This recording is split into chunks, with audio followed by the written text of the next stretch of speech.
So every organization you work at is probably going to say that collaboration is king. That's important. I don't think I can ever find an organization that wouldn't say collaboration is important. The problem is, how do you operationalize? Like, what is collaboration? Frankly, in my opinion, collaboration is a little bit of a myth. Nobody talks to somebody else because the CEO wrote it on a plaque and said it was important. People collaborate because they feel there's some sort of risk-reward scenario. I'll get more out of collaborating with you by divulging a certain amount of my information, knowing that you're going to give me something in return that perhaps I didn't know about.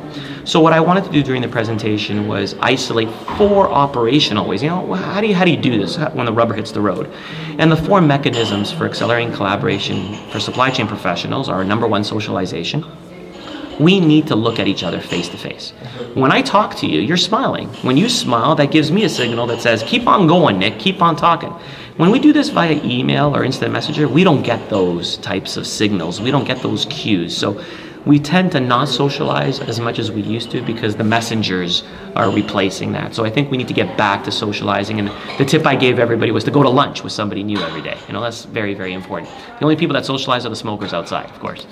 Second one is externalization. We have to codify what we know. If we keep everything that we know in our heads, then we can't scale it out to the rest of the organization. So it's very, very important to use technology like repositories and shareable drives or Microsoft SharePoint, these types of tools that allow us to share our documentation with each other, especially now in a mobile world. If you still have a mobile phone and you can't access a Word or PowerPoint document, that's a bottleneck in terms of collaboration for you.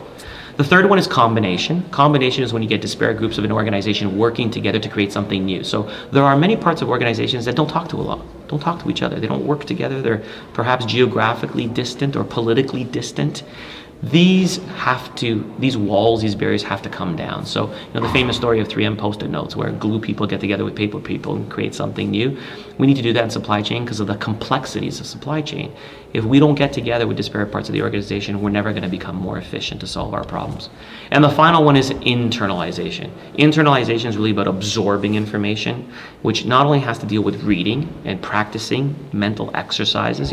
It's good to go to the gym to get physically fit, but we need to go to the mental gym as well and do brain exercises so that we're mentally, we have mental acuity throughout our lives, but more importantly, listening. We got to learn how to listen again, because we tend to want to talk over one another, especially in meetings that are inefficient, and we don't necessarily understand the essence of what people are trying to tell us. So those are some of the 4 mechanisms that I try to import to the audience about how we can accelerate collaboration.